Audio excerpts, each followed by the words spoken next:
नमस्कार, मी निकिता. आपण पाहतायत LS मराठी. पाहुयात महत्त्वाच्या घडामोडी. पुण्यात उद्या कॉक्रोच जनता पार्टीचं सकाळी 11 वाजता अभिजित दिपके यांच्या उपस्थितीत होणार आंदोलन. कॉक्रोच जनता पार्टीच्या आंदोलनाला पुणे विद्यापीठाची परवानगी. पुणे महापौर कार्यालयाच्या अधिकृत ईमेल आयडीवर बॉम्बस्फोटाची धमकी. सायबर विभाग सतर्क. कार्यालयाच्या परिसरात सुरक्षा तैनात. यंत्रणांकडून तपासणी सुरू.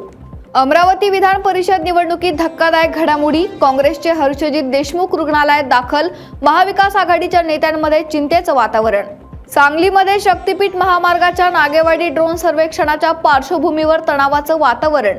नागेवाडी ड्रोन सर्वेक्षणासाठी पोलीस बंदोबस्तात पथक दाखल.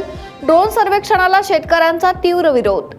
कोल्हापूरमध्ये समितीमधील गूळ सौदे बंद राहण्याची शक्यता. अन्न आणि औषध प्रशासन विभागाकडून राज्यातील गुऱ्हाळ घरांवर सुरू असलेल्या कारवाईचे परिणाम. छत्रपती संभाजीनगरमध्ये महागड्या मालमत्तांवर कराचा वाढता बोजा. महापालिकेची भांडवली मूल्याधारित कर प्रणाली लागू करण्याची तयारी.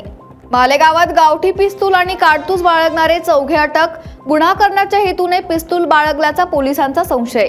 बीडमध्ये गाडी बाजूला घे म्हणण्यावरून तलाट्याला मारहाण करून केलं अपहरण. 5 जणांविरोधात शिवाजीनगर पोलीस ठाण्यात गुन्हा दाखल.